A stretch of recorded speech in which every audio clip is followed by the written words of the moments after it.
Start. परिच्छेद. आज आमच्यासारख्या नामवंत अर्थशास्त्रज्ञांच्या मेळाव्यापुढे भाषण करण्याची मला संधी मिळाली ही माझ्या दृष्टीने अत्यंत आनंदाची आणि भाग्याची गोष्ट आहे. माझ्या भाषणास सुरुवात करण्यापूर्वी आपणा सर्वांचे महाराष्ट्र राज्यात आणि इतिहास प्रसिद्ध अशा या पुणे शहरात मी मोठ्या आनंदाने स्वागत करतो. शास्त्रातील प्रगती व दळणवळणात झालेली वाढ यामुळे अंतरासंबंधीच्या आपल्या कल्पना आज भराभर बदलत असून जग जणू काय संकोच पावत आहे असे वाटते. अर्थशास्त्रज्ञांच्या दृष्टिकोनातून पाहता देशाची आर्थिक व राष्ट्रीय एकात्मता घडून येण्यास यामुळे चांगलीच मदत झाली आहे. एवढेच नव्हे तर मानवजातीचे हित चिंतणाऱ्या प्रत्येक माणसापुढे जगाच्या आर्थिक क्षेत्रात एकात्मता निर्माण करण्याचे जे स्वप्न आहे ते साकार करण्यासही त्यामुळे एका अर्थाने जोराची चालना मिळाली आहे. परिच्छेद. आजच्या परिसंवादात आर्थिक विकासाचे मार्ग हा जो विषय चर्चेसाठी ठेवण्यात आला आहे त्याचा आपल्या या ध्येयाशी अगदी निकटचा संबंध आहे. आपल्या पुढील या विषयातच सूचित झाल्याप्रमाणे देशातल्या देशात आणि त्याचप्रमाणे जगातील प्रगत व अविकसित राष्ट्रे यांच्यामध्ये समतोल आर्थिक विकास घडवून आणण्याचे अनेक आर्थिक मार्ग व पद्धती असून समतोल विकासाचे आपले उद्दिष्ट साध्य करण्याकरिता आपल्याला त्यांचा अवलंब करता येईल. या सर्व मार्गाचा व पद्धतीचा सखोल अभ्यास करून त्यातून आपल्या उद्दिष्टाच्या दृष्टीने काही निश्चित स्वरूपाचे निष्कर्ष काढणे हे आपणासारख्या तज्ज्ञांचे काम आहे. तथापि आर्थिक क्षेत्रात आज आमच्यासमोर असलेल्या प्रश्नांबाबत मी माझे काही विचार आपल्या परवानगीने आपल्यापुढे मांडतो. परिच्छेद. आर्थिक विकासासंबंधी मी जेव्हा विचार करतो तेव्हा माझ्या मनात पहिल्याने आणि प्रामुख्याने कोणता विचार येत असेल तर तो हा की संबंध जगातच उत्पन्नाच्या आणि सुखसोयीच्या प्रमाणात फार मोठी विषमता आहे. ही विषमता त्या देशातील काही वर्गापुरतीच मर्यादित आहे असे नाही.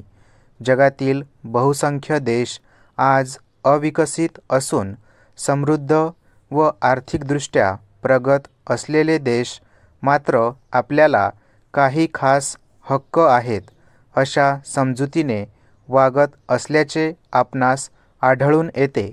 आज वस्तुस्थिती अशी आहे की हे सधन देश अधिक सधन व अधिक प्रगत होत असून गरीब देशांचा विकास त्यांच्या वाढत्या लोकसंख्येमुळे एकतर थांबला आहे किंवा तो अतिशय मंद गतीने होत आहे. प्रगत आणि अविकसित देशांमध्ये ही जी विषमता आहे ती कमी करण्याच्या दृष्टीने उपाय शोधून काढणे हीच आजची खरी गरज आहे. परिच्छेद. आर्थिक विकासाच्या अंगोपांगाची चर्चा होणे आज आवश्यक आहे. विशेषतः आर्थिक आघाडीवर जलद प्रगती करण्याच्या ज्या देशांनी निर्धार केला आहे त्यांच्या बाबतीत तर अशा चर्चेची अधिकच आवश्यकता आहे. अर्थशास्त्रज्ञ या नात्याने आपणास याची जाणीव असल्याचे या परिसंवादात चर्चेस येणाऱ्या विषयांकडे पाहिले की दिसून येते. या संदर्भात मला असे म्हणावेसे वाटते की एखाद्या देशाची आर्थिक सामाजिक किंवा राजकीय पद्धती कोणती का असेना आर्थिक विकासातील नियोजनाचे महत्त्व त्या देशाला कळले नसेल तर त्याला आर्थिक क्षेत्रात प्रगती करणे फार अवघड जाईल. वस्तुस्थितीचा विचार करता असे म्हणणे चुकीचे होईल असे मला वाटत नाही. या दृष्टिकोनाची अविकसित राष्ट्रांना तर अधिकच जरुरी आहे. या बाबतीत भारत खरोखरच सुदैवी म्हटला पाहिजे. 2 पंचवार्षिक योजना यशस्वी रीतीने पार पाडून तिसऱ्या पंचवार्षिक योजनेच्या उंबरठ्यावर आता तो उभा आहे. भारतासारख्या अविकसित देशाला आर्थिक नियोजनाचे हे कार्य प्रचंड स्वरूपाचे वाटत असले तरी नियोजनाची आखणी व अंमलबजावणी करण्याचे कार्य ज्यांनी अंगावर घेतले आहे त्यांच्या दृष्टीने तो एक प्रकारचा रोमहर्षक असाच अनुभव आहे. आपण ज्या प्रश्नांची येथे चर्चा करणार आहात त्यापैकी काही प्रश्न विशेषतः शेती, मनुष्यबळ, नागरीकरण व औद्योगिकरण हे प्रश्न आमच्या देशाच्या दृष्टीने अतिशय महत्त्वाचे व जिव्हाळ्याचे आहेत. आमच्या योजनांची अंमलबजावणी करीत असताना आमच्या पुढे उभा असलेला मुख्य प्रश्न म्हणजे अन्नधान्याचे अपुरे उत्पादन व जमिनीवर पडणारा वाढता ताण हा आहे. शेतीची उत्पादन क्षमता व शेतमालाचे उत्पादन वाढविण्यासाठी उपाययोजना करीत असताना जमीनविषयक सुधारणांच्या द्वारा सामाजिक व आर्थिक समस्या सोडविण्याचेही आम्ही प्रयत्न केले आहेत. ग्रामीण विभागातील बहुसंख्य जनतेच्या दृष्टीने हे बदल अतिशय महत्त्वाचे व दूरगामी स्वरूपाचे आहेत. या राज्यापुरते बोलावयाचे झाले तर जमीन धारणेवर आम्ही लवकरच मर्यादा घालणार आहोत. भारताच्या इतर भागातही हे तत्त्व स्वीकारण्यात येत आहे. तथापि केवळ या उपाययोजनेमुळे अन्नधान्याचा प्रश्न सुटणार नाही किंवा जमिनीबाबतच्या भुकेचाही प्रश्न सुटणार नाही असे खोल विचारांती माझे मत झाले आहे. कारण अशा प्रकारे उपलब्ध होणारी जमीन ग्रामीण भागातील बेकार भूमिहीन लोकांचा प्रश्न सोडविण्याच्या दृष्टीने अगदीच अपुरी पडणार आहे. त्याचप्रमाणे ग्रामीण भागातील लोकांनी शहराकडे धाव घेण्याचेही जमिनीवरील ताण कमी होणार नाही.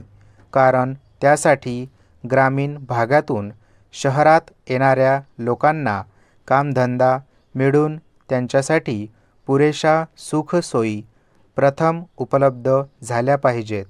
माझ्या मते अशा परिस्थितीतून बाहेर पडण्याचा एकच मार्ग आहे आणि तो म्हणजे भारतात कृषी उद्योगांचा विकास करणे हा होय. इतकेच नव्हे तर जेथे अशीच परिस्थिती आहे अशा सर्व अविकसित देशांनाही याच मार्गाचा अवलंब करावा लागेल. म्हणून आपल्यापुढे चर्चेसाठी येणारे जमीन सुधारणा, शहरातील लोकसंख्येची वाढ आणि औद्योगिकरण हे प्रश्न आमच्या दृष्टीने अतिशय जिव्हाळ्याचे आहेत. पहिल्या 2 पंचवार्षिक योजना पार पाडून आम्ही आमच्या जागतिक झालेल्या अर्थव्यवस्थेत विकासाची प्रेरणा निर्माण केली आहे आणि आता तिसऱ्या पंचवार्षिक योजनेच्या दाराशी आम्ही आलो असून तिसऱ्या योजनेचा काल हा प्रत्यक्ष उड्डाणाचा काल आहे असे आम्ही मानतो. स्टॉप.